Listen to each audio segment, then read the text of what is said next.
Hey friends, this episode is especially for those of you who want to rise up in life. Even though right now, maybe your life, your circumstances, your emotions aren't really how you wish they were. In fact, when I say not how you wish they were, I'm actually putting it mildly. Some people are going through so much hardship, so much suffering, so much sadness about money, career, health, love, all kinds of things. And this episode, I'm dedicating especially to those people. Actually, the inspiration for this episode came from a friend of mine. He sent me a message sharing how stuck he felt. He had been studying electrical work for about half the course, then had to quit.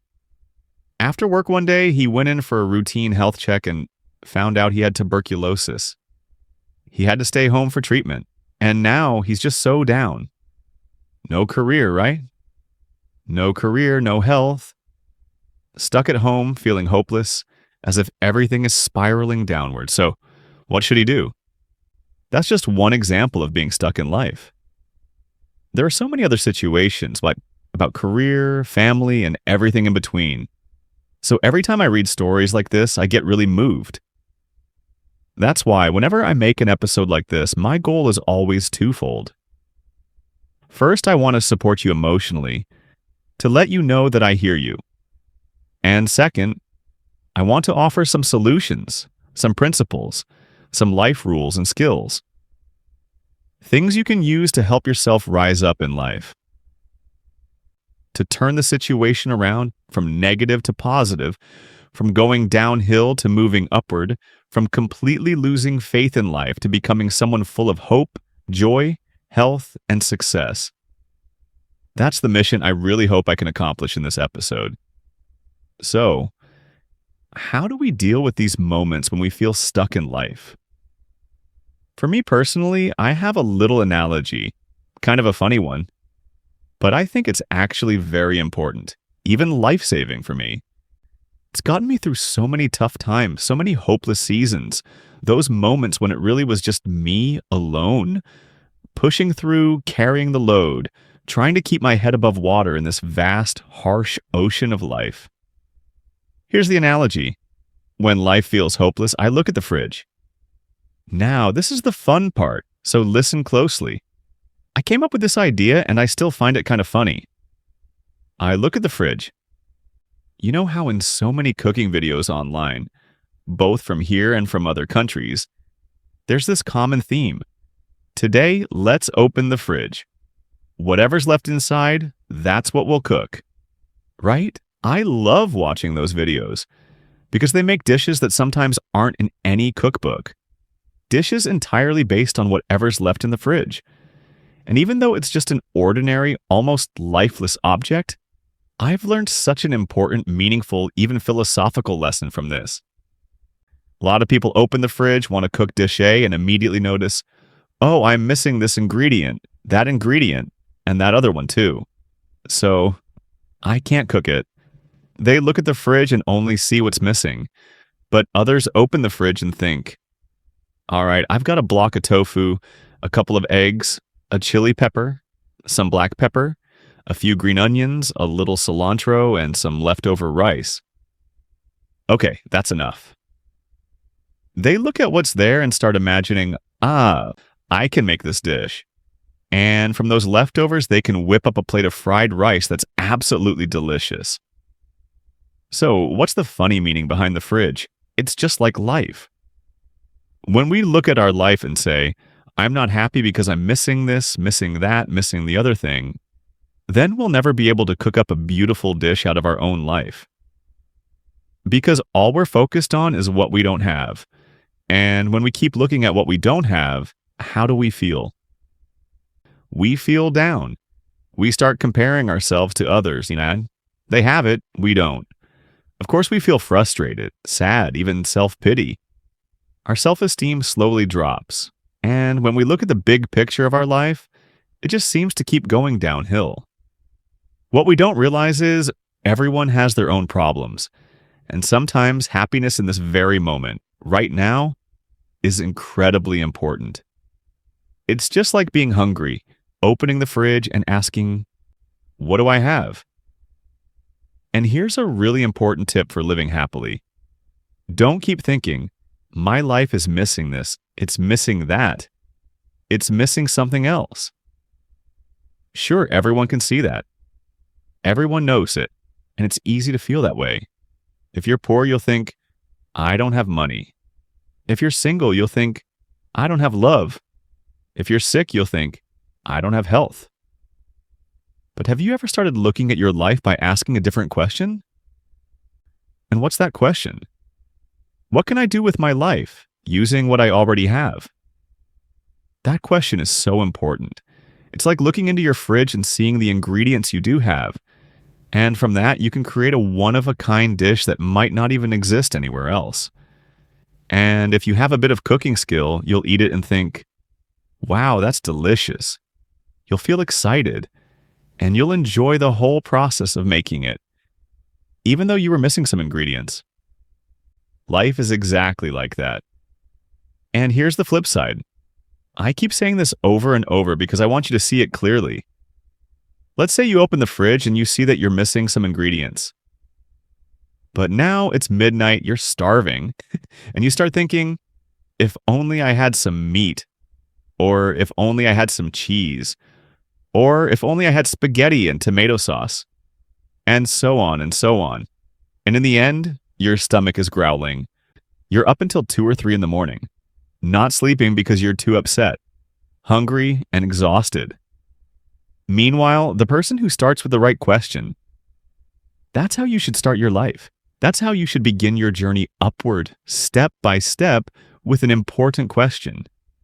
That's your capital. That's what's truly in your hands, and you have to build upward from those foundations, from the things you already own. Because if your mind is always wandering somewhere else, how can you ever change your life?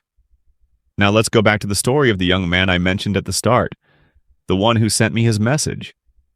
He's only 20, still so young, and it's completely understandable for him to feel confused, even panicked, and totally stuck when he's thrown into a situation he never wanted. But his life isn't over. His life is still good, and he can absolutely turn this situation around. Starting with one simple thought. What do I already have? And can I use what I have right now to change my life? At the very least, he has a phone. He has time. Do you know how valuable that is? He could spend an entire day learning something. A new skill, a new subject. Right now, we're living in the golden age of knowledge work. The golden moment for industries like tech, digital content, and online business. He could, if he's feeling bored, order a book online about how to start a YouTube channel, how to grow on TikTok, how to sell online, anything. Just pick one thing that feels interesting and start learning. He's got the whole day from morning until night to study. And if you really think about it, wow, my capital, my resources are actually huge. I have a phone and unlimited time.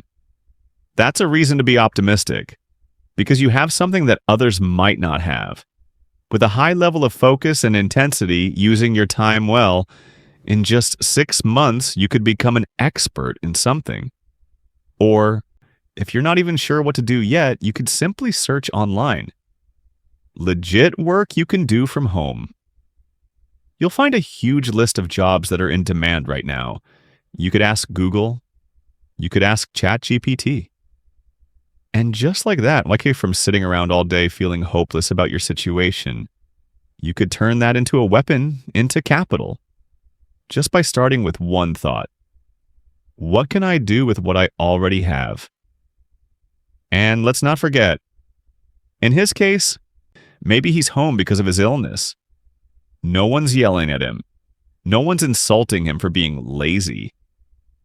Now, I'm not saying this to sugarcoat his situation or give him some empty motivational fluff. Absolutely not.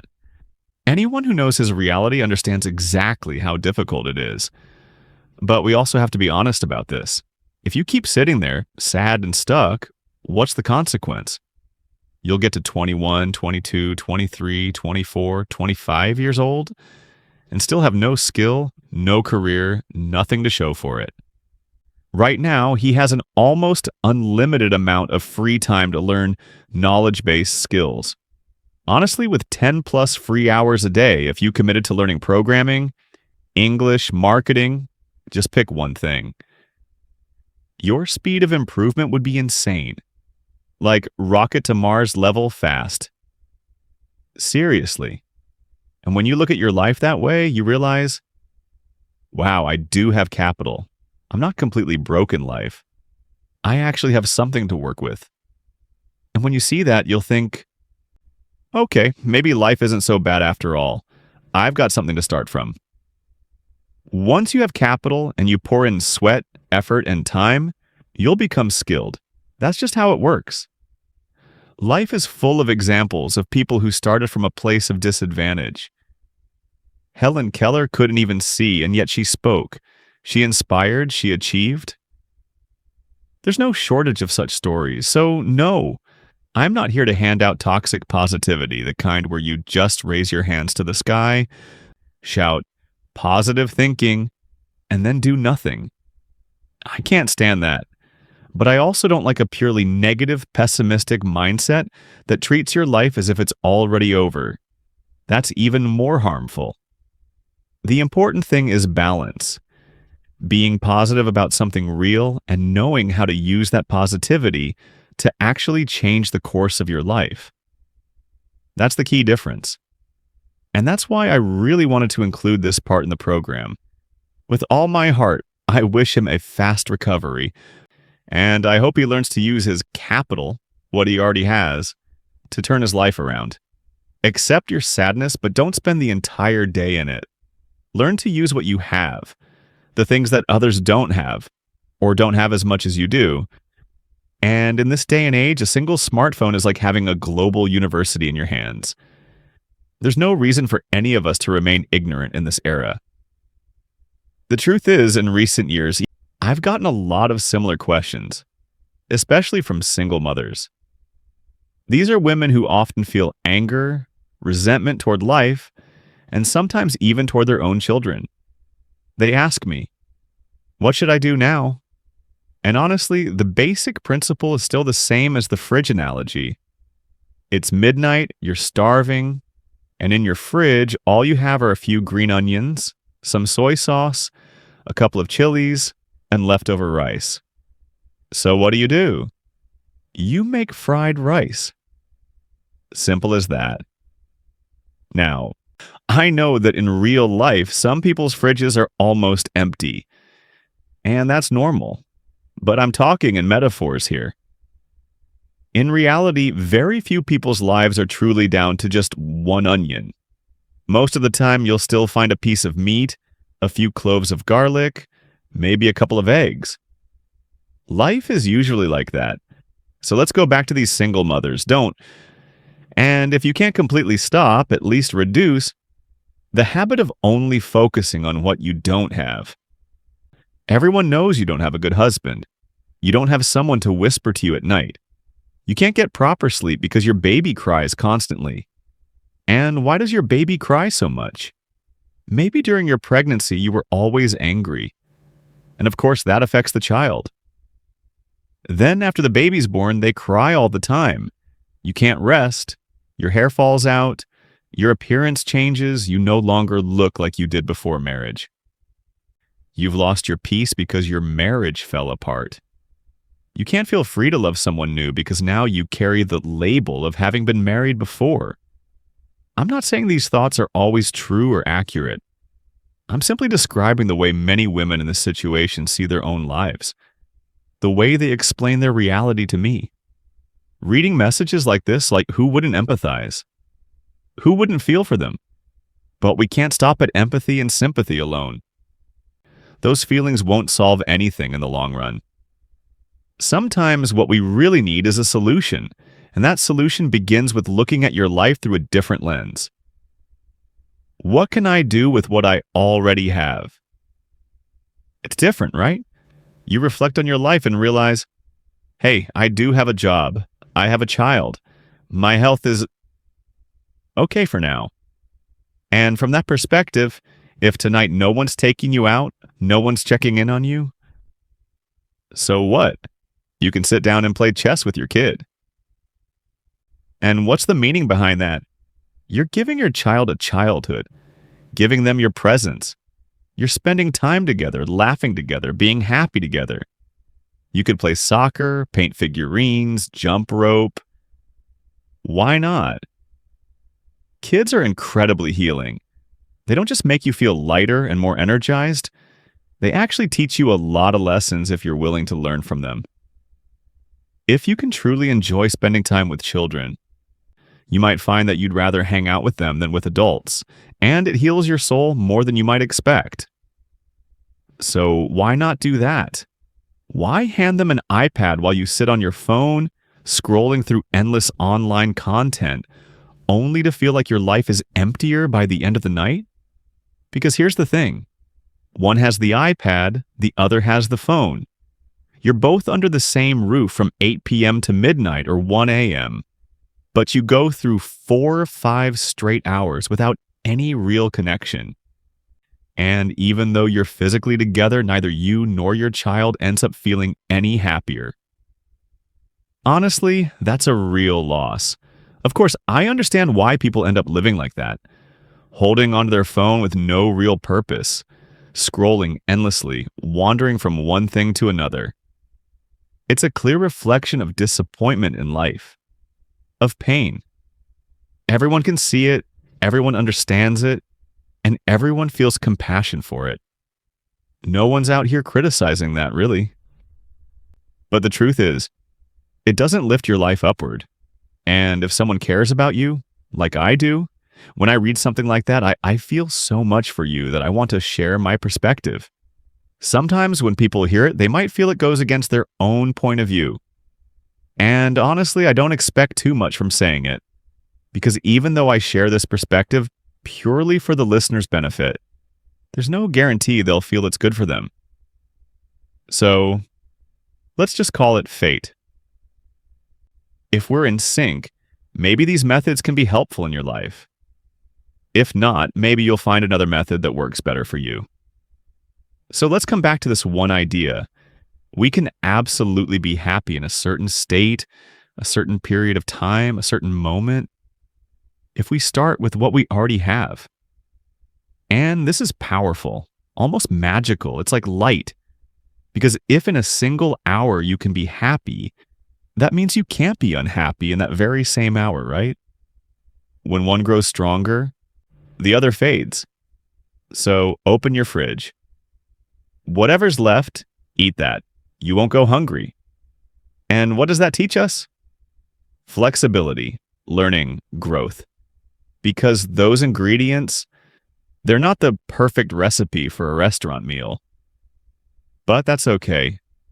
You get creative, you explore, you find a way. Sometimes just one shift in perspective can change almost your entire present and future life. And I wish all of you immense, overflowing happiness in the new year ahead. Thank you so much for listening to me.